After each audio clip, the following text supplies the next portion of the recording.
Assalamualaikum warahmatullahi wabarakatuh. Nama saya Fauzan Aditya Pratama dengan nomor NIM 19231024 dari kelas HPI 4A. Saya akan membacakan hasil ujian akhir semester saya. Nomor pertama, 5 kaidah asasiyah. Yang pertama, segala perkara tergantung pada niatnya. Kedua, keyakinan tidak bisa dihilangkan karena adanya keraguan. Yang ketiga, kesulitan mendapatkan kemudahan. Yang keempat, kesulitan harus dihilangkan. Yang kelima, adat dapat dijadikan pertimbangan dalam menetapkan dan menerapkan hukum. Kemudian saya memilih satu dari kaidah tersebut. Yang pertama, segala perkara tergantung pada niatnya. Di niat di kalangan ulama-ulama Syafi'ah diartikan dengan bermaksud untuk melakukan sesuatu yang disertai dengan pelaksanaannya. Niat sangat penting dalam menentukan kualitas apapun makna perbuatan seseorang. Apakah seseorang itu melakukan suatu perbuatan dengan niat ibadah kepada Allah, ataukah dia melakukan perbuatan tersebut bukan dengan niat ibadah kepada Allah, tetapi semata-mata karena nafsu atau kebiasaan.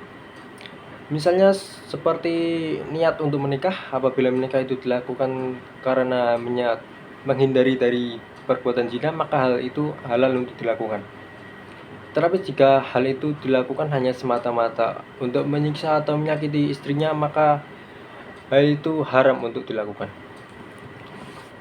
Menurut pasal 53 ayat 1 KUHP pidana, yang pertama adanya niat, yang kedua niat itu telah ternyata dari adanya formula pelaksanaan, yang ketiga pelaksanaan itu tidak selesai, dan 4 tidak selesainya pelaksanaan itu bukan semata-mata disebabkan oleh karena kehendakannya sendiri, tetapi syarat tidak selesainya pelaksanaan itu bukan semata-mata disebabkan karena kehendaknya sendiri.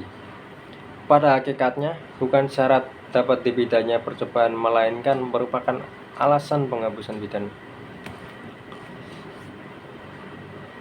Kemudian, muatan KUHP yang belum sesuai dengan kaidah hukum pidana Islam.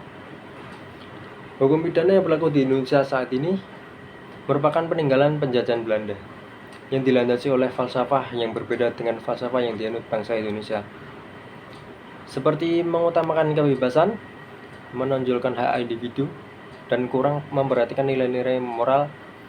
KUHP tidak melarang hubungan seksual yang dilakukan secara A.